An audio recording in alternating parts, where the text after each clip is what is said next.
Hey guys, tonight we're stepping barefoot into the sun-baked streets of 3rd century West Africa, where the Sahel wines carry the scent of dust, sweat, and gold. You stand in the town of Niani, capital of the Mali Empire, where your family, yes, your family, is one of the noble clans orbiting the royal court.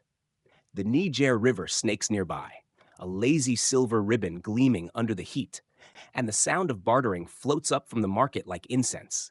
Leather for salt, cola nuts for copper, and everything priced in tiny flecks of gold. You chew a date thoughtfully, which doesn't help. Those things are basically nature's caramel-coated pebbles. And watch a griot recite ancestral names with the confident rhythm of someone who never forgets anything. This is your world. A little dry, a little chaotic, and entirely made of stories. You are Musa. Though, to be honest, no one calls you Mansa just yet. That's still a few headaches away. You're just a well-fed, moderately stressed member of the Keita dynasty. Your family's power stems from Sundiata Keita, the founder of the empire, a man who supposedly could wrestle hippos and win political debates with his eyebrows alone. Historians still argue whether Sundiata was more myth than man, but you've grown up hearing his saga sung under moonlight. At home, the walls are built from earth and palm fibers. But the gold? That's everywhere. It's ground into powder, woven into fabric, tucked behind ears, and allegedly sprinkled in porridge by a very confused ant. Mali's goldfields are so vast, they practically burp bullion, and traders from across the desert come staggering in, lips chapped, eyes wide, hoping for just a whiff of that wealth. You trail behind your older brother as he inspects tribute from local chieftains, bundles of shea butter, incense, and small goats with serious attitudes. Still, despite the empire's wealth, you're not royalty by default. In fact, succession here isn't automatic. Kings are chosen more than they're born, and your brother Abu Bakr II holds the crown. He's restless, a dreamer, a man fascinated with maps and stars and what might lie beyond the ocean's shimmering edge. He talks often about a great voyage, about ships built of native timber lashed with camel hide and stuffed with months of millet and waterskins. He speaks like someone who wants to find Atlantis or invent it. You, meanwhile, just want breakfast. One sticky afternoon, he calls you into the hall. The clay floor is cool on your feet. He hands you a ceremonial robe, ridiculously heavy, and says, "You'll be my deputy while I'm away." You blink. Away where? He points west. That way, until I fall off the edge of the world. Spoiler alert, he does. Historians still debate the details of this wild maritime expedition. Some say Abu Bakr's fleet vanished without a trace, swallowed by currents or confusion.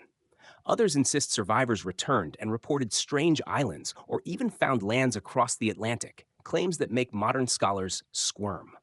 Either way, he sails off into legend, and you're left holding the administrative bag. So now, you've got a whole empire to babysit.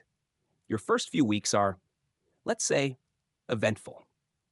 The gold tax collectors are behind schedule. A small town wants to declare itself an independent kingdom over a fish dispute, and your cousin keeps trying to install his pet lizard as governor of Timbuktu. You don't even know what a governor is yet. But slowly, you start to notice patterns. You learn the rhythm of the empire, its seasonal migrations, the harvest cycles, the trade caravans that move like sleepy snakes across the sand. You walk the corridors of Niani's palace, listening more than you speak, occasionally nodding like you understand what the court astrologer just said about eclipses and goat behavior. The elders watch you. Some scoff, others squint. Too gentle, they say. Not bold enough. But you're patient. You don't shout in court or slam ceremonial drums just to sound important. You study. You listen to the griots not just for stories, but for political history wrapped in metaphor. You consult with merchants, clerics, salt miners, and one memorably chatty woman who claims she was married to 3 successive governors, all of whom accidentally poisoned themselves with fermented okra. You take careful notes on all of it. Then word spreads. You've declared yourself Mansa. Some in the empire shrug, others raise an eyebrow. But no one objects for long.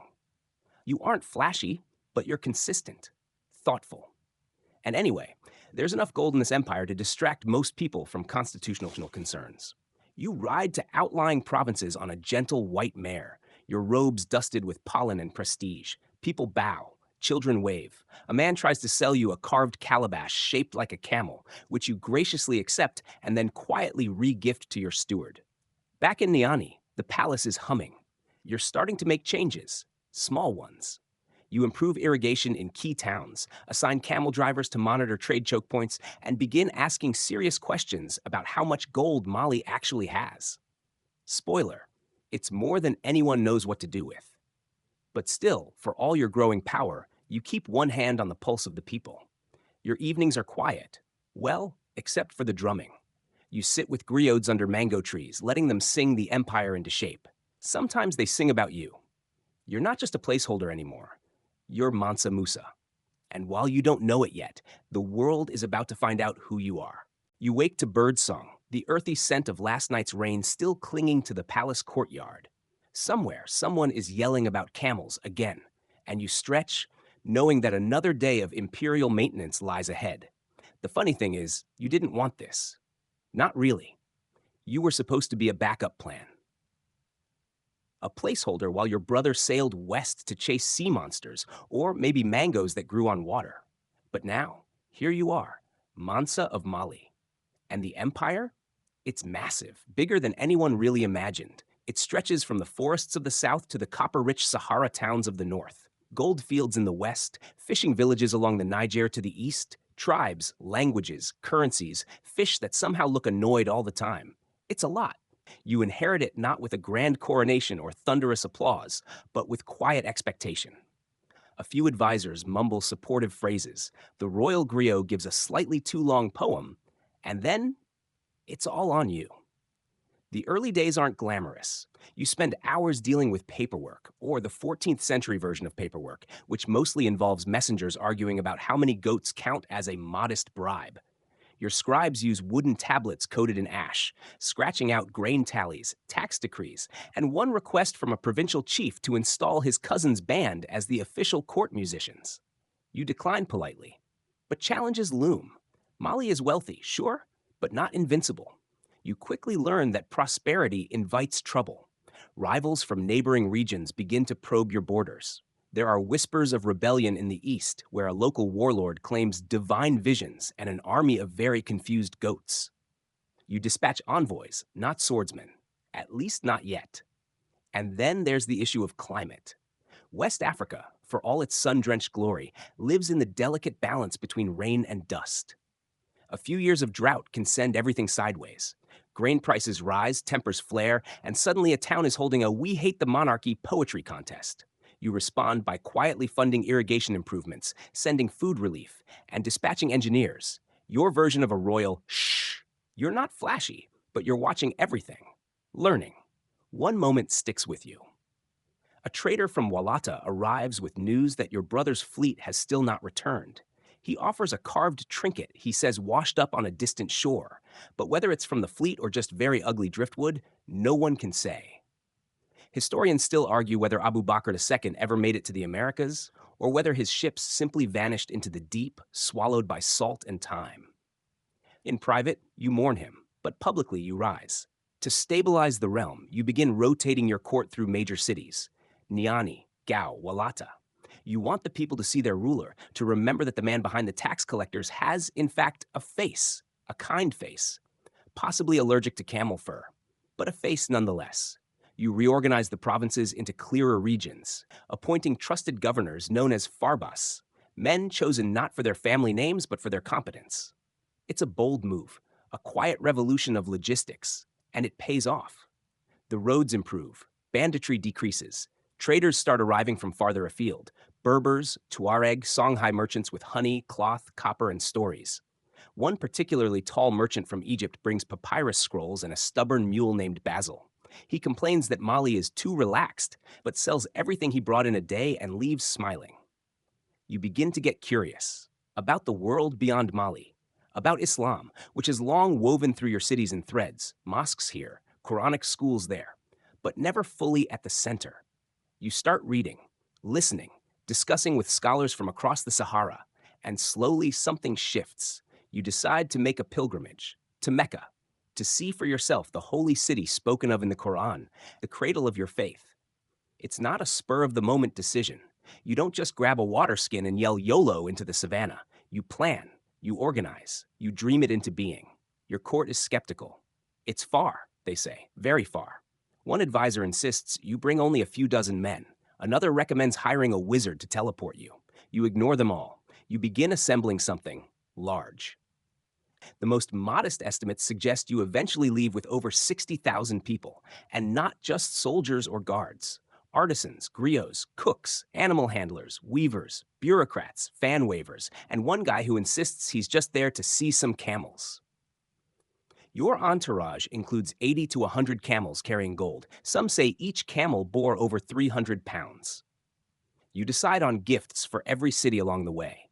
You are not just going on a spiritual journey. You are, inadvertently, about to cause an international economic situation. But that's a later problem. For now, you rehearse state duties by day and study Arabic script by candlelight. You wear robes of embroidered cotton, sandals that crunch over courtyards, and a look that says, I didn't ask for this throne, but I'll be darned if I mess it up. Some evenings, you sit with your mother, who insists you eat more, asks whether you remembered to wear your lucky charm, and gently reminds you that you're still her son, no matter how many provinces you annex. You smile and look out across your golden empire. You're about to leave it behind. Temporarily, of course. It begins, as these things often do, with a meeting about camel poop. You sit at the head of a long table carved from dense, dark wood. Around you, advisors, caravan leaders, security captains, cooks, engineers, even a guy who specializes in travel hammocks. They're arguing about how many animals will be needed for what may be the most ambitious journey West Africa has ever seen.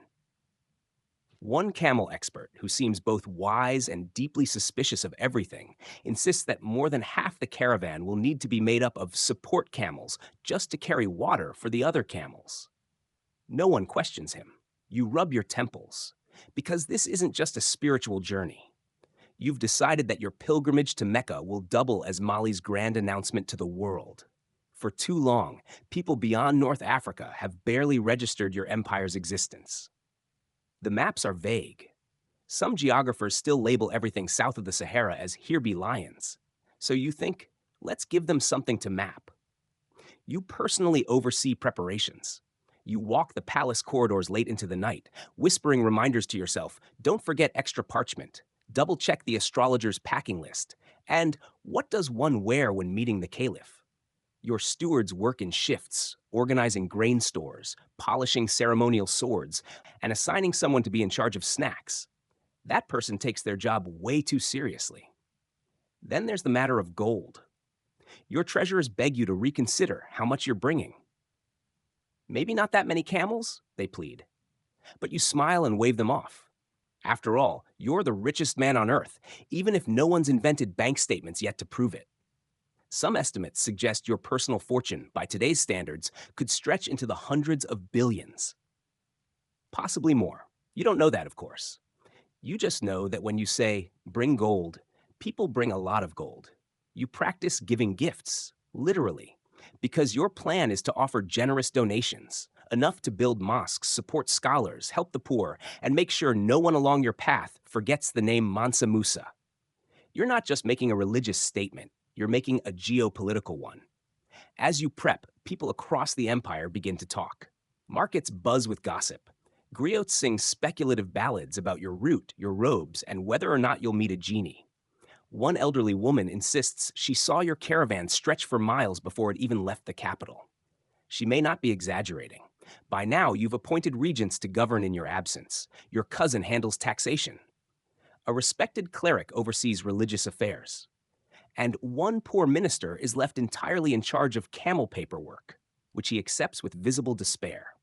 Finally, after months, yes, months of logistics, diplomacy, and arguing over how many percussionists is too many, the day arrives. You step out into the courtyard, sunlight splashing over your white and gold robes. The crowd bows, children wave palm branches. A griot begins a song so long you quietly start walking before he finishes the first verse. Your caravan begins its crawl across the Sahel. The air shimmers with heat. Sand crunches underfoot. Dust kicks up in golden clouds. You move slowly, deliberately.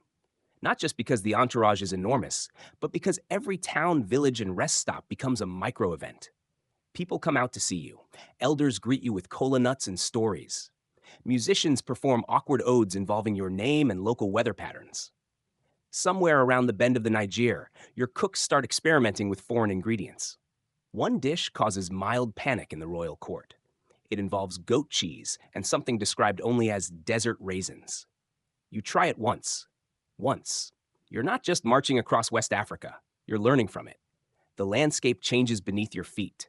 Lush grasslands give way to dry plains, rivers thin to trickles. Your entourage builds temporary campsites that sparkle under moonlight, complete with private quarters, kitchens, and a rotating performance tent that features comedy nights. Someone makes balloon animals out of dried intestines. You politely decline the offer. But it's not all pomp.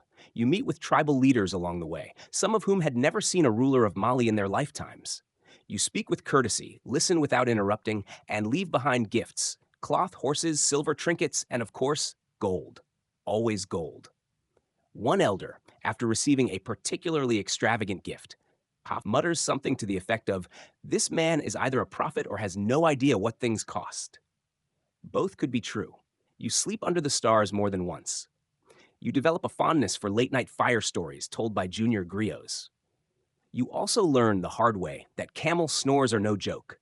They sound like someone slowly collapsing a tent while humming. As you continue east, the terrain grows harsher, the air drier, the winds sharper. Sand starts getting into everything. Your robes, your food, your shoes, your thoughts. Your pace slows. You're not even at the Sahara yet, and already people are asking, "Are we there yet?" Still, you push forward because Mecca awaits. And you have a promise to keep, to your people, to your faith, and maybe even to your brother wherever he ended up. One night, you sit beside a flickering fire, sipping bitter tea with a spice you can't quite name.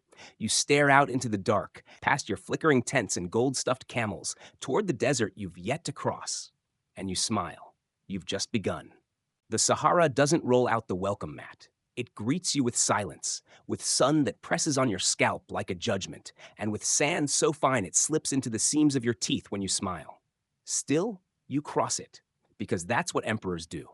You, Mansa Musa, richest man alive, begin the long, shimmering crawl across the most intimidating desert on earth, trailed by an entourage that looks less like a pilgrimage and more like a traveling kingdom. The camels grumble.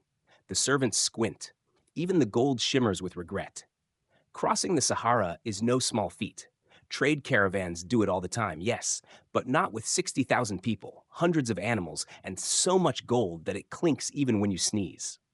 You follow the age-old trans-Saharan trade routes, moving between well-established waypoints known for their precious commodity, water. The wells are spaced strategically, days apart in some cases, and the margin for error is razor thin. Miss one, and it's not just your mood that dries up. Your navigators, Berber desert guides with sun-leathered skin and eerie memory, lead the way. They read the dunes like you read court scrolls. Intuitively, confidently, occasionally while chewing something bitter they swear helps with sand stomach. You travel mostly by early morning and late afternoon, when the sun's furnace dials down just enough to be tolerable. The midday hours are spent huddled under makeshift tents, sipping mint tea, fanning yourself with decorative palm leaves, and wondering how your court musician still has the energy to practice flute solos.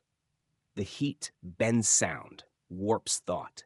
Some days, your entourage barely speaks. The sand absorbs words. And yet, the desert has its moments. At dawn, the dunes glow like molten copper. At night, the stars come alive, sharp, bright, indifferent. You lie awake sometimes, listening to the wind roll across the dunes like distant whispers. You wonder how many other rulers have stared at the same stars, humbled by the vastness and wondering if power means anything out here, where even the gold gets quieter. One morning, a camel wanders off, drawn perhaps by the scent of nothing. It's recovered several hours later, looking both lost and smug. You joke that it must have been trying to get to Mecca faster. Your caravan laughs politely. You're starting to suspect they'll laugh at anything you say now. In each oasis town, word of your approach arrives ahead of you. Messengers, dust-covered and wide-eyed, bring tales to local leaders. The Emperor of Mali is coming. He travels with rivers of gold and men who wear silk in the desert. By the time you arrive, the towns are ready. Children line the roads. Clerics step forward with greetings in Arabic and incense. You respond with generosity. Always, you hand out gold by the fistful. You finance repairs to mosques. You feed the poor. You leave behind gifts that make local leaders stare, then quietly whisper to their advisors, "We should probably write this down." But this isn't just a charity road trip. You're making political statements. Your gifts say, Mali is powerful. Mali is pious. Mali has gold and grace and enough camel milk to bathe in, though you wouldn't recommend it. Not after the incident in Tichit. Your own people begin calling this the Golden Journey. Every day, more pilgrims join, some just to walk a few miles in the same sand as the richest man alive, some to ask favors, some, likely, just to see if the rumors are true. And the rumors are wild. That you ride a camel made of silver, that your sandals are embroidered with rubies, that your beard glows at night and can bless crops. One poet claims you've never blinked, ever. You do, of course, just selectively. Even as you give away gold, you carry more. Much of it is stored in large blocks or tiny golden nuggets, wrapped in linen, stacked onto camels who are beginning to develop an attitude. Your porters joke that each camel knows the value of its cargo and walks accordingly, slowly, proudly, and with the occasional theatrical sneeze. Despite your best planning, the desert still finds ways to humble you. A sudden sandstorm strikes near the salt flats of Tahaza. You and your men huddle under blankets, eyes shut tight, as the sky turns orange and the wind howls like a court singer warming up. It passes quickly, but leaves you coughing dust for days. Later, a caravan scout reports that 3 tents have simply vanished. Another swears he saw a goat fly. You don't ask follow-up questions. When you reach the major Saharan trading city of Gat, your arrival causes something close to a festival. Music erupts, drums echo through stone streets. Gold is exchanged for dates, silk, perfumes, even rare books. You meet with scholars who quote the Quran from memory and traders who offer you a giraffe. You politely decline the giraffe. Still, with each town, each gift, each dusty day forward, you realize something important. This journey isn't just about reaching Mecca. It's about reshaping the map. You are no longer just a regional ruler. You're becoming a figure of global curiosity. Tales of your wealth are beginning to travel faster than your caravan. Historians still argue whether this was your intention all along. Whether you saw the pilgrimage as a calculated act of soft power or simply wanted to see the Kaaba and brought a few too many bags. Either way, you're changing how the world sees Mali. One step, one gift, one camel at a time. And the desert? It doesn't stop you. It watches, shrugs, and lets you pass. By the time you arrive in Timbuktu, you've become a walking rumor. Not that you meant to. You just wanted to pass through, a quiet stop on the long road to Mecca, a place to rest your camels, sip some goat milk tea, and maybe read a few scrolls. But instead, you end up laying the foundation, literally and figuratively, for what will one day be one of the most legendary centers of knowledge in the world.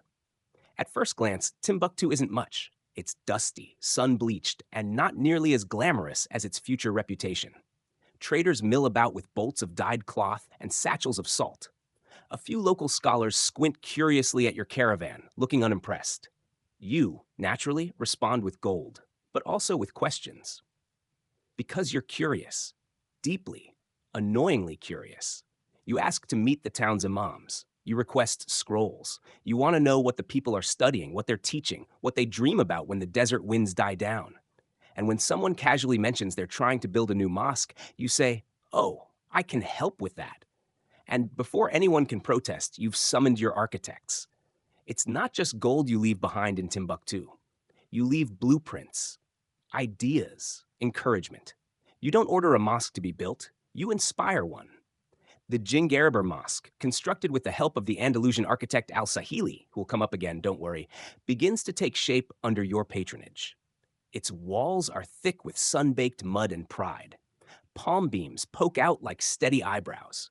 The design is simple, strong, cool under the sun, a perfect blend of West African and Maghrebi influence. Historians still argue how involved you were in the actual architecture. Some say you dictated plans.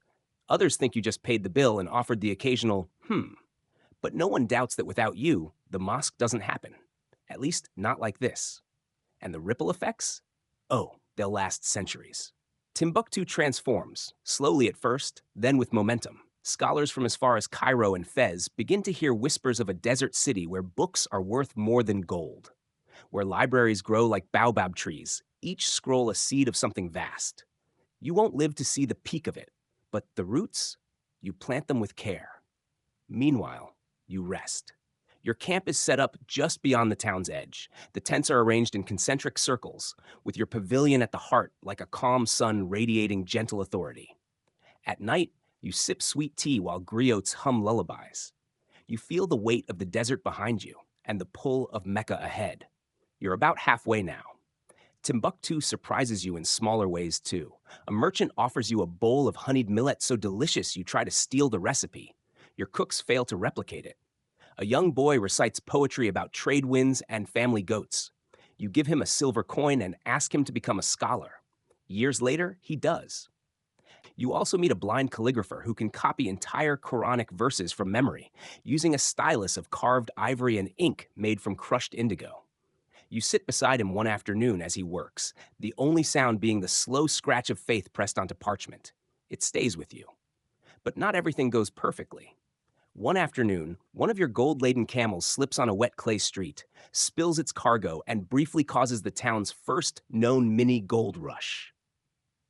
Children laugh, guards panic, and someone trips into a watermelon stand. You sigh. Later, you joke that it was a blessing distribution malfunction. Still, your presence in Timbuktu shifts things. Local leaders begin to meet more regularly. They organize better trade protocols. They write down laws instead of shouting them. It's as if your caravan dust carries with it not just wealth, but structure. Before you leave, you speak to the town elders. You encourage them to keep building, not just buildings, but minds. You gift them books, real, precious, bound texts from your personal collection. They thank you with a leather-bound scroll in return. A poem, written in 3 languages praising both the rain and your leadership. You pretend not to tear up.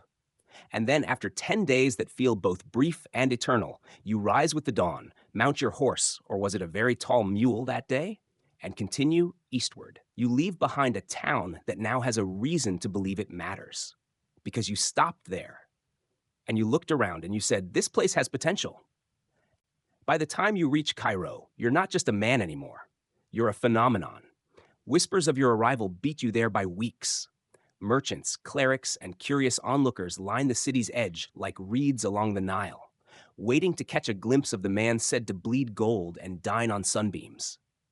Cairo, already a bustling metropolis and jewel of the Mamluk Sultanate, braces for your entry like a teacup bracing for a waterfall. You enter with quiet dignity, which is hard to pull off when your caravan takes a full hour to pass by any given palm tree. At the time, Cairo is ruled by Sultan al-Nasir Muhammad, a seasoned politician with very strong opinions about rugs and protocol. He lives in the citadel, perched above the city like a sand-colored crown, and he's not quite sure what to make of you. He's heard the rumors, sure, but every ruler hears rumors. And then you arrive, and suddenly his treasurers are asking things like, do we have enough vault space? And is it possible to overgift a mosque? Let's be clear. You don't come to show off. You come to pray, to honor the Quran, to complete the Hajj. But also, you're very good at first impressions. You make your base at the Ribat al-Mansuri, a sort of fortified lodging house for high-status pilgrims. You arrive with camels so decked in gold ornaments, they jingle like overachieving wind chimes. Your servants wear embroidered silks. Your tent smells faintly of cardamom and saffron, and your sandals might be more expensive than a small village. Still, you move through the city with poise. You visit mosques. You attend Friday prayers. You give to the poor so generously and so frequently that the price of gold in Cairo reportedly crashes for years. That's not a joke. It's a legitimate historical side effect of your visit. Historians still argue whether it was intentional, but one thing's certain. You single-handedly break an economy, and you do it politely. Sultan al-Nasir, of course, insists on meeting you. But you delay. Not because you're avoiding him, but because of a diplomatic conundrum. Protocol in Cairo requires that any visiting ruler kiss the ground before the Sultan, a symbol of deference. You aren't keen on that. After all, you are a sovereign too, and kissing the floor of another man's palace doesn't quite sit right. Your advisors scramble. There are meetings, many, many meetings. Eventually, a compromise is reached. You will enter respectfully, but you'll bow only to God. The Sultan accepts, probably with a sigh. And so you meet, two powerful rulers, one palace, and an unspoken agreement to silently compare turbans. The conversation is cordial. You compliment the city. He compliments your beard. You offer gold. He offers rare books. Somewhere in there, you casually mention that you're traveling with an Andalusian architect named Al-Sahili, who you'll soon task with building the Grand Mosque back home in Gao. The Sultan is impressed, or at least intrigued. You stay in Cairo for several weeks, longer than planned. You're fascinated by the city's culture. Its alleyways buzz with spice merchants, glassblowers, and scholars arguing over coffee. You learn that Cairo doesn't sleep so much as it naps with one eye open. You sponsor scholars to come speak with you, experts in law, astronomy, language. You even commission a set of prayer rugs that spell your name in Kufic script. They're hideous, but you don't say anything. A man offers you a trained falcon. Another offers you his poetry. A third offers you both and insists they come as a set.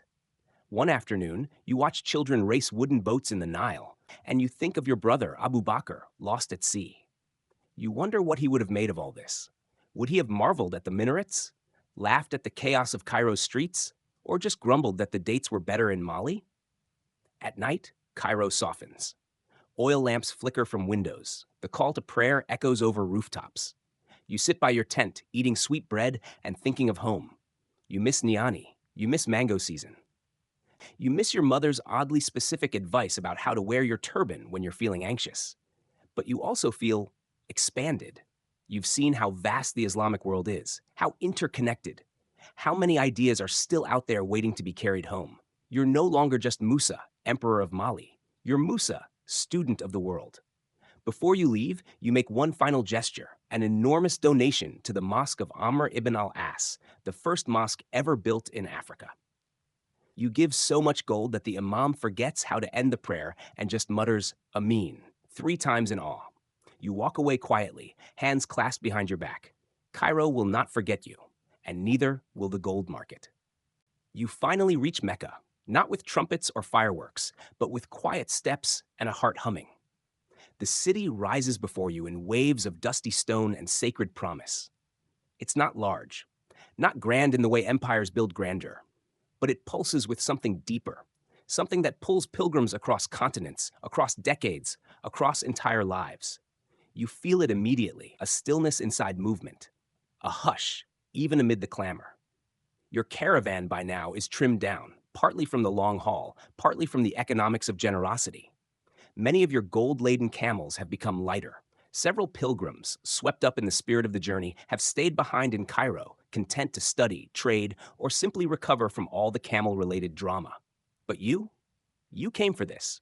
You enter the holy city as a pilgrim among pilgrims. And for the first time in years, you are not the most important person in the room, or the market, or even the queue for ablution.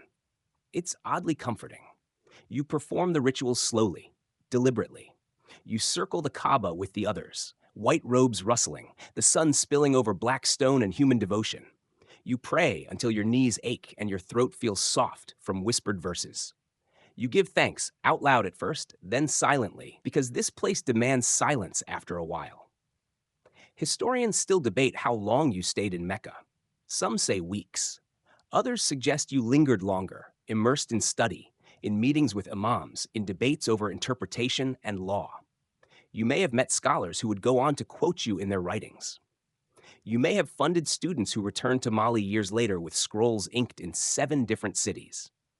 One record suggests you commissioned copies of Quranic commentaries to be carried back home. Another claims you helped pay for the renovation of a well that served the poor. You probably did both, maybe more. At some point, you visit Mount Arafat. You stand on its sunburned slope, watching a sea of pilgrims drift below. You say nothing. Just breathe. Just exist. Just listen to your bones remember where they come from. At night, Mecca glows in lamplight and murmured prayer. You share a courtyard with a Syrian trader who teaches you how to read constellations backwards. He's wrong, but charmingly so. A Moroccan jurist tells you stories about the caliphs of old. You smile because you now realize You are one of those stories, being written into the mouths of strangers before your journey is even done. You don't sleep much. No one really does in Mecca. The city keeps your mind alert, but your heart full. One evening, you walk its streets alone, dressed simply, and no one recognizes you. It's freeing. You buy a fig pastry from a child who tries to overcharge you. You let him. As your pilgrimage winds down, your thoughts turn homeward. You've seen the holy city. You've walked where prophets once walked. You've prayed in mosques lit by centuries of hope. You've done what you came to do. But now, you're already beginning to feel the gravity of Mali tug at your ankles. Still, you don't rush your departure. You meet with scholars, many of whom you invite to join you. Some say yes. One, a thin man with a massive beard and no indoor voice, accepts your offer and later becomes a chief instructor at your new madrasa in Timbuktu. Another insists he will only join you if your camels stop snoring. You say you'll look into it. You spend your final day in Mecca quietly. You don't make a speech. You don't throw a banquet. You sit by the mosque, watching shadows stretch across the ground like time itself taking a bow. You wonder if you'll ever return. You suspect you won't. Not because you don't want to, but because history doesn't often allow for encores. Then, one morning before sunrise, your caravan stirs. The tents come down. The packs are reloaded. The wind shifts, and you begin the journey home. You've lost weight, gained wisdom. You left Mali as an emperor curious about the world. Now you return as one who's seen it. And Mecca? It doesn't wave goodbye. It doesn't need to. It simply remains. The journey home begins, not with fanfare, but with 1,000 creaking saddle straps and the quiet sighs of tired camels. You turn your back on Mecca, but it follows you, in your scent, your thoughts, your softened pride. You're not the same man who walked into the holy city. You've left something there and taken something back with you, something less tangible than gold, but heavier than most things. But if you thought the return leg of your journey would be simpler, well, no. Leaving Mecca might be spiritually easy, but logistically, an absolute headache. For one thing, your caravan has grown. Again. Thanks to your generous patronage, scholars, artisans, and traders from across the Islamic world are now tagging along. There's an Andalusian astronomer with 12 astrolabes, a Somali calligrapher who refuses to ride any animal that spits, and a grumpy mathematician from Baghdad who claims to be allergic to sand. Every one of them brings something valuable. Knowledge, technique, fresh perspective, and travel delays. You also acquire an enormous shipment of books. Some purchased, others gifted, a few possibly just enthusiastically adopted from libraries. Your scribes carefully wrap each volume in linen, humming prayers over the more delicate scrolls. One steward jokes that if the books weigh much more, you'll have to trade in a camel for a wheelbarrow. But perhaps the biggest new addition to your entourage is a man named Abu Ishaq al-Tuwaijin, an architect from Granada. You met him through your Andalusian contacts in Mecca, and after several polite conversations about minaret height and mud brick angles, you asked him to come home with you to help reshape the cities of Mali. He said yes, on the condition that he could design at least one library that looked like a sand dune. You said, deal. The trip westward winds through cities you now view with different eyes. Cairo greets you like an old friend with too many opinions. You stay briefly this time, avoiding gold giveaways, lest the dinar market collapse again. You meet privately with the Sultan, offer parting gifts, tastefully smaller this round, and stock up on supplies. Then comes the desert. Ah, yes. Remember the Sahara? It remembers you. The return trip is even rougher. You're moving against the wind now, and morale is fragile. Some camels seem to have taken a spiritual vow of passive resistance. A few get moody and kneel down mid-journey, refusing to budge until someone reads them poetry. You oblige. Dramatically. Food is less abundant, the water harder to find. Even your enthusiasm flickers some days. You begin holding evening gatherings, not of politics or planning, but of storytelling. Around small fires, your new scholars share tales from their homelands. You learn about the stars from a Yemeni astrologer, about lost cities from a Nubian merchant, and about spicy eggplant recipes from a surprisingly philosophical caravan cook. One night, a desert guide brings you an odd plant and says it can soothe travel stress. You try a leaf. Your mouth goes numb for 3 hours. You politely decline a second helping. Despite the challenges, you persist, because home is drawing nearer. You stop again in Timbuktu, and this time it's different. Word of your full pilgrimage has already reached the city. You're not just the emperor who passed through, you're the emperor who returned, wiser, holier, carrying not just wealth, but enlightenment. Your arrival sparks celebration. The Jingareber Mosque, still under construction, now gains renewed purpose. You assign your new architect, Al Tuwaijin, to consult on its final design. You meet with the city's scholars again, but this time as a fellow traveler, not just a patron. You hand out books like heirlooms, a few townspeople cry. And then, finally, you reach Niani. Your capital greets you with awe. It's been over a year since you left. Some believed you might not return. Others believed you'd return transformed. Neither group was wrong. You dismount before the palace gates, and there's a moment, just a moment of silence. Then the drums start. Griots sing. Children run. Advisors weep and try to maintain professional posture. Your mother throws her arms around you and immediately begins scolding you for not writing more often. Home. But you don't rest for long. Within weeks, you're holding councils, reforming laws, assigning your new scholars to cities across the empire. You establish madrasas in Gao, Timbuktu, and Janneh. You create stipends for students. You order buildings inspired by what you saw in Mecca and Cairo, structures that blend the earthy lines of West Africa with flourishes of Islamic geometry. You don't just build buildings, you build legacy. Historians still debate whether this journey was the turning point for Mali's golden age, or whether it was simply a bold punctuation mark in an already great story. But for your people, for your court, for the scholars who arrive daily by boat, foot, and donkey to seek knowledge in your cities, the answer is clear. Mansa Musa didn't just go to Mecca, he brought Mecca home. Now that you're back in Mali, you start doing something no one quite expects, slowing down. Not retiring? No, you're far too fidgety for that.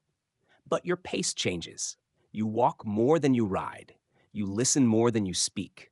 You sit in the shade of your courtyards for longer periods, hands resting in your lap, eyes watching the way light flickers across clay walls and ripples of laughter echo from servants' quarters. You begin to think deeply about something bigger than gold, bigger than even Mali: memory. Because you, Mansa Musa, know that power is temporary, but legacy? Legacy gets sung. So you start crafting yours with care. One of your first projects is the formal recording of genealogies.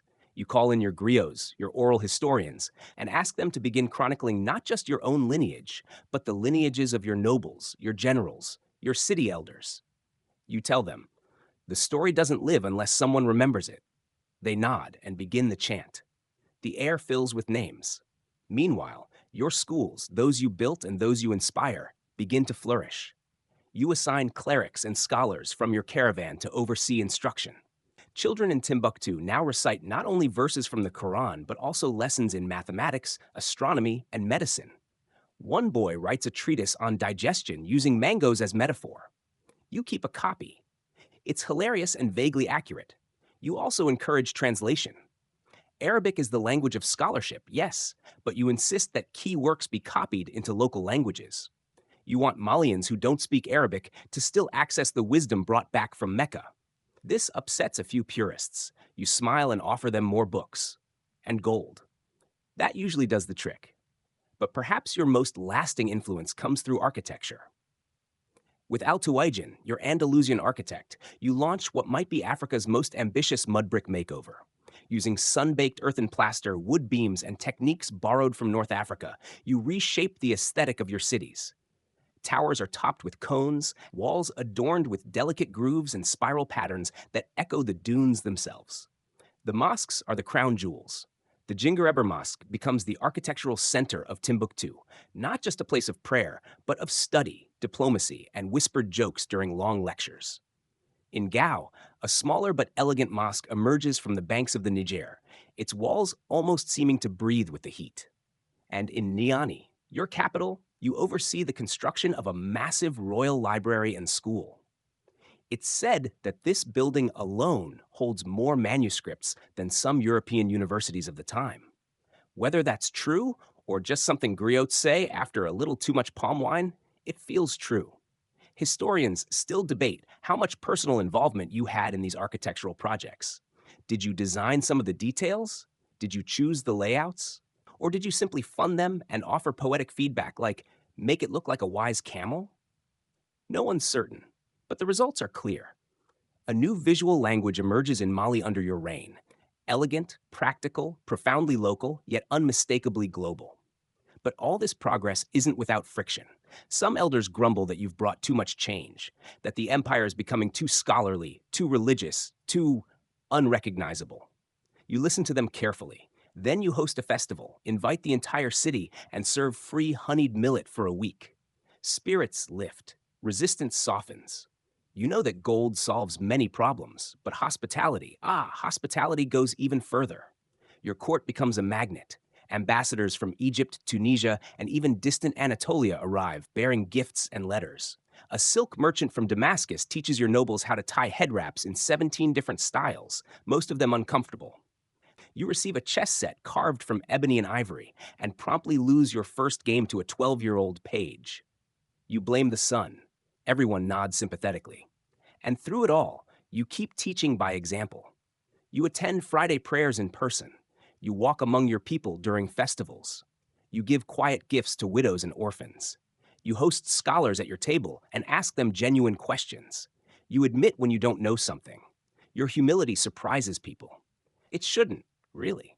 Because despite your opulence, you've always known one very calming truth, that the world is bigger than you, and that your real wealth lies not in the gold stacked in your treasuries, but in the minds of your people, and in the softness with which you shape their future. One day, while walking along the banks of the river, you spot two boys arguing over a wooden tablet filled with writing. One claims a certain word means sunrise. The other insists it means blessing. You laugh gently and say, it means both. That's the whole point. You keep walking, and Mali keeps growing. Time passes, but you remain steady, like a sundial that never forgets its purpose, even when clouds drift by. You're older now, not frail, not faded, but there's a creak in your knees that wasn't there before. Your beard carries more silver than black. You walk a little slower, speak a little softer, but your mind? Still sharp, like a reed pen dipped in fresh ink. By now, your empire is more than wealthy. It's well remembered. Mali has become a name that echoes along trade routes and inside minaret halls, whispered with reverence and just a bit of envy. Caravans headed for Cairo or Fez carry not only salt and gold, but stories of the king who flooded cities with charity, who brought libraries to life, who made a pilgrimage so extravagant it bent the value of entire economies. That's you, of course. But you don't dwell on the legend. You're more interested in the math. Every evening, you sit with your treasurer and review the ledgers, not to count your riches, but to see where they flow. You track which schools are thriving, which cities need more grain, which scholars have requested new scrolls or replacement ink. Your empire is a garden, and you're pruning it with care. Some days, you take long walks through the capital, disguised just enough that people don't feel the need to bow every 5 steps. You watch the market buzz with life, traders haggling over indigo dye, a woman selling dried fish, a child offering carved bone trinkets for a few cowries. You once see a street performer juggling clay pots while reciting verses from the Quran. He drops one, you applaud anyway. You hear your name mentioned often, not in fear, not even in awe, but with warmth. And that is, quietly, the greatest tribute of all. One day, a delegation from the Songhai people arrives in Niani. They've brought fine horses, a lute made from crocodile hide, and a diplomat who seems perpetually on the verge of sneezing. You welcome them with open arms, invite them to dine at your table, and by dessert, you're discussing regional trade routes and the benefits of camel-shaped water jugs. Historians still debate whether your inclusion of Songhai into Mali's administrative orbit was a gesture of cultural diplomacy or early imperial absorption. Maybe both. But no matter how scholars argue, they all agree your reach is expanding, not by force, but by gravity. People want to be near you, near your values. Your court becomes more diverse than ever.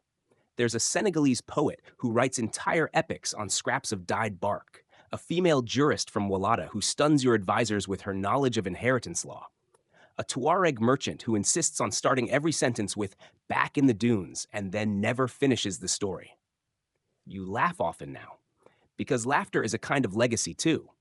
But you're also thinking ahead, Not just about tomorrow, but about the many tomorrows after that. You begin grooming a successor, your son, Maga. He's young, ambitious, a little too fond of horses, but his heart is good. You take him to court meetings, have him sit beside you during prayer, and assign him the most frustrating bureaucratic tasks first. He learns humility through ledgers and goat tax disputes. Privately, you worry. Will he be kind? Will he care more about books than banquets? You can only guide so far. Still, you hope. And you teach him one golden rule, over and over again. If you cannot carry wisdom in your saddlebag, don't carry gold either. He writes that down. Some days you visit the construction sites of new mosques and libraries. You no longer climb scaffolding, but you point and suggest and praise. You always praise.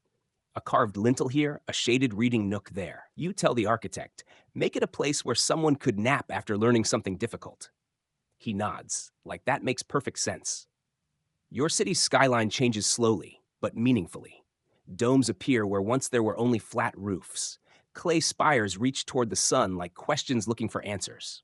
From a high terrace, you look out and see a world taking shape. Not from conquest, but from careful tending. One afternoon, a trader returns from Cairo with a strange item, a painting. Not of you exactly, but of the King of the Blacks, as the artist imagined you, sitting on a golden throne, a gold nugget in your hand, and a crown that looks like someone glued a mosque to your forehead. You laugh until your ribs hurt. Still, you hang it anyway. In the corner. As a reminder, this is how the world sees you. But only you know how much of that image is built on quiet choices, not grand gestures. At night, you dream of maps, of rivers that twist into words, of cities sprouting from the ground like scrolls unrolling, of a desert that sings when you listen closely. And through it all, you dream not of gold or praise, but of memory, and of how softly it can carry your name forward, if you let it. One morning, the sky feels heavier, like it's thinking hard about something. You wake slowly, the kind of slow that doesn't come from laziness, but from wisdom. The air outside is cool for once, the kind of breeze that politely rustles the curtains without barging in. You sit up, wrap yourself in a soft cotton robe, and let your bones creak their usual good morning protest. You're not sick. Not yet, anyway. But something in your body is whispering a soft reminder. You are no longer the man who walked across the desert. You are the one who built a bridge from it.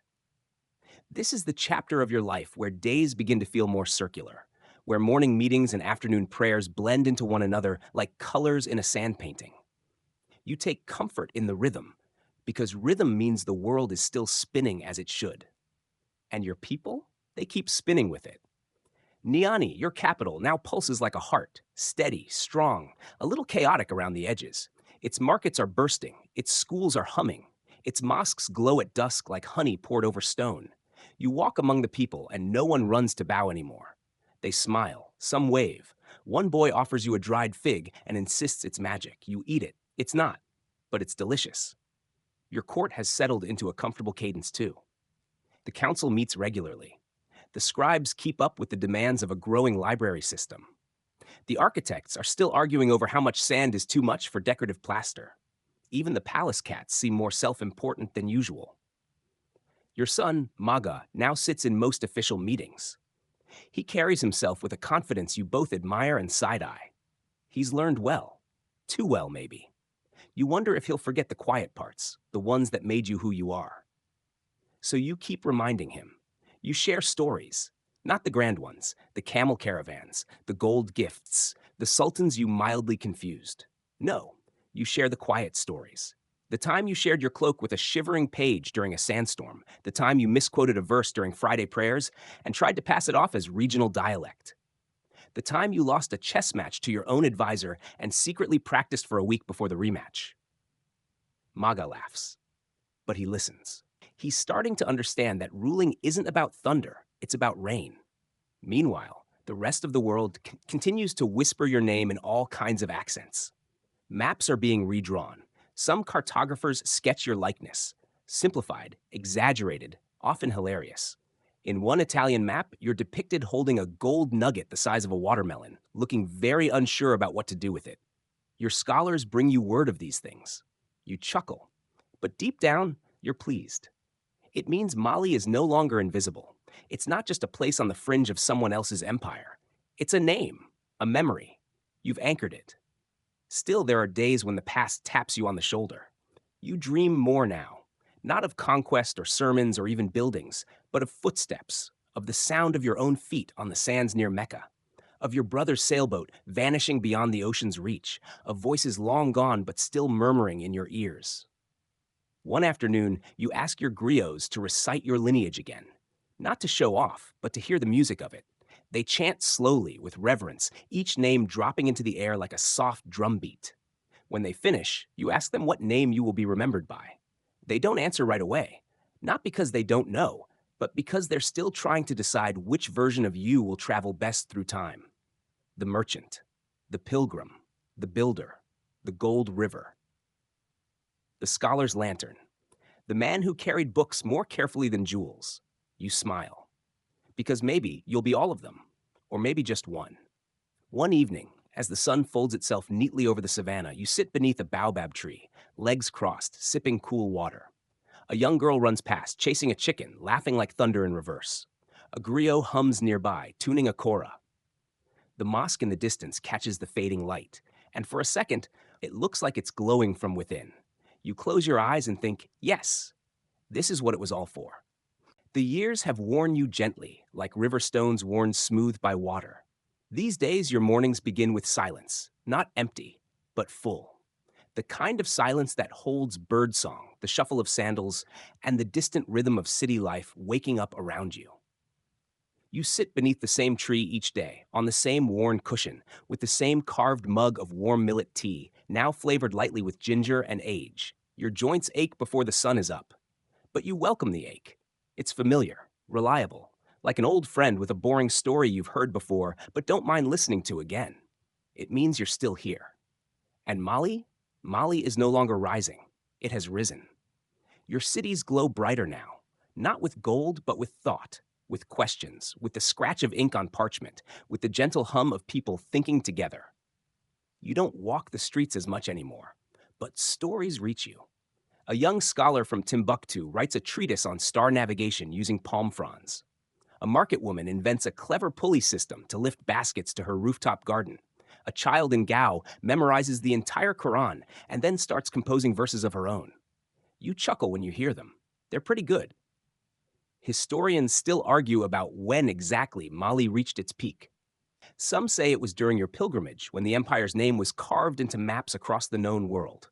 Others insist it was in these later years, when trade and scholarship and slow, soft governance made your land more than rich. It made it wise. You lean toward the second camp. Gold glitters, wisdom glows. And yet, you still carry small regrets. Quiet ones, barely formed, like footprints in dry grass. You think sometimes of your brother, the one who set off to sail the Atlantic long before your own rise. No word ever came, no sails on the horizon. You wonder what he saw out there, if anything. You once asked your court astrologer whether the ocean has memory. He replied, only when the moon is paying attention. Cryptic, useless, but oddly poetic. You kept him employed. The palace itself has grown quieter too. You've outlived many of your original advisors. Their sons and daughters now stand in their places, nervously adjusting robes, pretending not to be terrified when you raise an eyebrow. You do it often, just for fun. Even your cook has changed, twice. The current one puts cinnamon in everything. You secretly like it. At night, you light your own lamp. You could summon someone else to do it. But you like the ritual, the flint strike, the smell of the wick, the warm glow that pulls shadowy thoughts into form. You read letters from far-off lands, greetings from Cairo, questions from scholars in Persia, even a suspiciously flattering poem from a scribe in Venice who may or may not be angling for an elephant. You write back, kindly, with just enough mystery to keep them guessing. Your correspondence is legendary now. You've written more letters than battles fought, more decrees than speeches. You suspect this will be part of your story. The king who built with words instead of swords. The emperor whose greatest army was curiosity. There's a small room off the library that you've turned into a study. No guards, no advisors, just shelves, scrolls, and your favorite chair that groans every time you sit in it. You spend hours there, sometimes doing nothing at all. Just listening. To paper. to memory, to the soft breathing of a city still becoming. One afternoon, a group of students arrives from Walada. They want to see the man who made libraries out of sand and learning out of sunlight. They expect someone tall, booming, swaddled in gold. You greet them in a plain robe. You speak softly. You answer their questions with more questions. One boy asks what the most important thing in the world is. You say, a good night's sleep. They laugh, but you're not entirely joking. You send them off with fresh paper, a sack of dates, and one whispered reminder. Whatever you write, let it outlive you. They bow low. You smile gently. Because that's what you've been doing all along, isn't it? Not just ruling, not just traveling, not even just building. You've been writing yourself into the grain of your empire. Quietly, consistently, with every scholar welcomed, every child taught, every mosque roof repaired, every dusty manuscript wrapped in fresh cloth. You've been writing not just history, but a lullaby, a rhythm, a map that hums softly when held close to the ear. And it's almost done. By now, the grouts have started whispering the phrase no one wants to say too loudly. The golden reign of Mansa Musa is approaching its twilight, not because of scandal, not because of downfall, but because everything that rises must eventually settle, like dust, like sun, like your eyelids after evening prayer. Still, you wake each day with purpose. You spend more time by the river now, where the water carries stories downstream. Children splash in the shallows while fisherfolk call to each other in lazy midday tones. You sit with a cane carved from baobab wood, not because you need it, but because it's a good excuse to poke things gently. Pebbles, roots, the occasional nosy chicken. You find yourself humming more. Tunes from your youth, tunes from the desert, even a melody the architect Altuoijan used to whistle when annoyed. You miss him. He returned home to Granada some years ago, leaving behind spires, arches, and a hand-drawn plan for a garden shaped like the Arabic word for peace. It's still being built. Your own garden grows well. Fig trees, tamarind, papaya vines climbing the courtyard walls. Your gardeners are quiet, meticulous people, and you admire them. They don't rule anything, but they bring life anyway. Your son, Maga, now rules more days than you do. You let him. His robes sit heavier on his shoulders than yours ever did. He's earnest, thoughtful, still prone to long speeches, but he's learning to make silence do more of the work. You watch from the wings. You offer advice sparingly, like salt. Too much and the whole stew spoils. But when he asks, you tell him what matters. Share before you're asked. Listen before you speak. And never ever trust a goat that smiles. That last one? Life experience. Around you, the empire hums along. Salt caravans come and go. Gold is mined, traded, measured, and reburied. Schools overflow. A madrasa in Janneh has to turn students away, not for lack of space, but because the teacher's voice gave out from excitement. You send him honey and a note, whisper when it matters. Foreign envoys still arrive, now bowing to Maga. Some bring gifts, others bring gossip. One brings a musical instrument shaped like a flamingo. No one knows how it's played, and it makes a noise like a frog hiccuping. You commission a piece of music anyway. The frog stays. There's a stillness inside you now. Not boredom, not sadness, just fullness. Like a jar no longer needing to be filled. You start spending time with the scribes again. Not to dictate, but to listen. You sit among the scratching quills and the occasional ink splatter, hearing what's being preserved. Some tales are long and noble, others hilariously petty. One scroll records a debate about whether dates are best eaten fresh or sun-dried. It ends in a duel of poems. You keep a copy. One day, a young girl, a scribe's daughter, asks if you remember everything that's ever happened. You say, no. That's why we write it down. She nods like that's the smartest thing she's ever heard. Maybe it is. You begin sorting your own belongings. A dagger you never used. A cloak from Cairo with more patches than fabric. A seashell you picked up from the Atlantic coast when you were 17 and still wondering if your brother might return. You wrap each item in linen, hand it off to someone new. Not because you're leaving, but because things are meant to keep moving. You tell your attendants, let nothing gather dust unless it's a library. They obey, but not before secretly labeling everything from the great Mansa Musa in tiny, reverent script. You allow it. Your griots begin rehearsing your story aloud now, preparing for the day they'll sing it without you in the room. You overhear them arguing over whether your pilgrimage caravan had 100 camels or 1,000. You correct them both. It was more like 600. but one of them was very dramatic, so it felt like 1200. They laugh, but still write down 1,000. It sounds better in song. And honestly, that's fine. Because legacy isn't made of exact numbers. It's made of how people feel when they speak your name. And around here, they say it like a blessing. The evenings stretch longer now, as if time itself is reclining beside you. You feel it in your bones, in the way your hands tremble when tying your sash, in how stairs feel steeper than they used to. Even your favorite sandals squeak a little more than they once did. Everything around you is softening, fading gently at the edges like ink on old parchment. And you? You're okay with that. You've spent decades turning breath into legacy.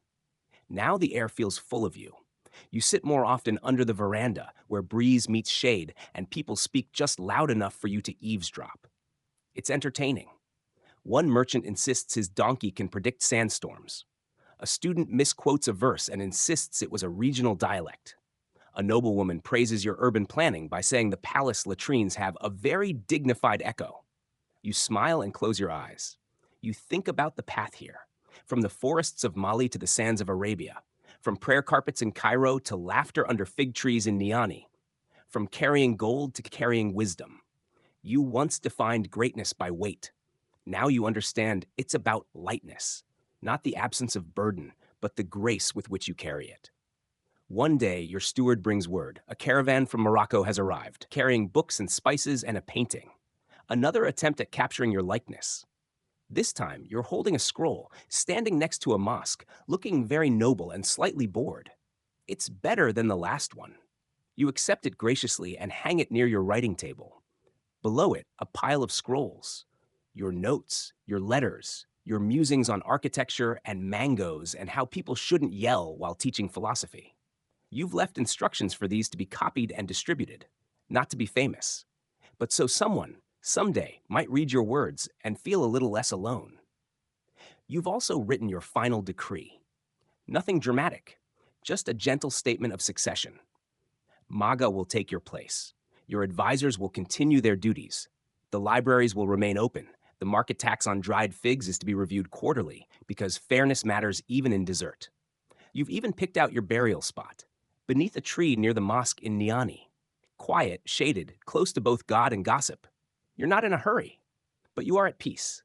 Historians still debate exactly when you passed. Some say around 1332, others argue for a decade later. But all agree on one thing. Your end was not marked by collapse or crisis or rebellion. It was marked by continuation. That's the true measure of a ruler, not how loudly the world cries when you leave, but how gently it keeps going. In your final days, you do fewer things, but each one matters more. You drink sweet tea, you watch sunsets, you pet the palace cats, even the mean one that only likes you. You listen to your people talk and laugh and argue and live, and you smile. Because everything you built, it's still here. Not just the mosques and markets and manuscripts, but the mindset. The slow, deliberate belief that learning is worth protecting. That generosity is a kind of wealth. That a quiet legacy can echo louder than a golden throne. You've become a myth now, but a gentle one. A man who didn't roar his power, but whispered it into schools, into scrolls, into the spaces between gold coins and good deeds. And as dusk falls on one final evening, you close your eyes and breathe deep. No trumpets, no thunder, just the soft hush of Mali's river, winding on. And the knowledge that your story will be sung, softly, warmly, and for a very, very long time. Even after you're gone, you remain everywhere. In the sound of a teacher calling roll under a mango tree, in the scent of freshly inked parchment drying in the sun, in the pause between a griot's drumbeats, right before they begin to sing of kings. You may have left your sandals by the bed one final time, but your footprints haven't faded. They've just been joined by others. Maga rules now. He's steady, if occasionally a little too ceremonial. He prefers longer titles than you did and insists on wearing a turban that could double as a pillow. But he's kind, and he listens. And when the court bickers too loudly over grain taxes or ceremonial feathers, he simply says, "What would my father do?" And most of the time, they fall silent. Because they remember. Because you taught them to. The city of Niani continues to bustle, though the streets seem quieter for a while, like the air is adjusting to the new rhythm. Your mosque is still filled with prayer. The scholars still arrive from across the Sahel. One even claims to have translated a Greek treatise on astronomy using a method inspired by your notes. He names the technique after you. He calls it golden logic. You would have laughed at that. In Timbuktu, the libraries grow. The scribes preserve not only religious texts, but astronomy manuals, medicinal recipes, contracts for land, and wedding poems. One boy finds an old letter you wrote to a Cairo merchant about camel saddle ergonomics. He laughs so hard he snorts ink into his nose. Your words, still making mischief. Historians continue their arguments. Was Mansa Musa the richest man in history? The kindest? The most influential? Did he flood Cairo's economy by accident, or was it a form of financial judo no one else understood? They publish papers. They make documentaries. One scholar insists you were 7 feet tall and descended from Alexander the Great. Your griots shake their heads. They know better. Because your story isn't just told in books, it's told in bedtime stories, in street names, in the way someone gives with both hands instead of one, in the way Malians nod quietly when someone mentions legacy and then go plant a tree without saying much more. You live on in every corner of your empire, on the worn tiles of courtyards, the curls of script in old notebooks, the laughter of children who'll never know the desert but still inherit its rhythms. And sometimes, late at night, a weary traveler might lie down near a road that once connected salt to song and feel just faintly the hum of footsteps long past, yours, because even the most restful ruler still walks softly through the land he shaped, because even kings whisper, because even gold remembers. So now, dear listener, you can let your mind settle, like sand after a long desert wind. The story of Mansa Musa is not a tale of war drums or palaces clashing with sky. It's a story of thoughtfulness, of quiet wealth, of long roads walked with intention and a heart wide enough to carry both empire and empathy. As you rest now, picture the warm glow of lamplight flickering on parchment, the soft creak of leather sandals in the mosque's cool corridor, the breeze that moves through an open-air library as if it too has come to learn something new. Let those images drift in, not to stir your mind, but to soothe it. In this world of Mansa Musa, nothing rushes. Even success takes its time. Even memory strolls. You can take comfort in that. Whatever your own road looks like tomorrow, whatever sands you must cross, tonight you are still. Safe. Wrapped in the hush of a world long gone, but not lost. And who knows? Maybe you'll carry a little of that golden wisdom with you when you wake. But for now, let your breathing slow. Let your thoughts grow soft around the edges. And let the empire fade gently into sleep. Good night.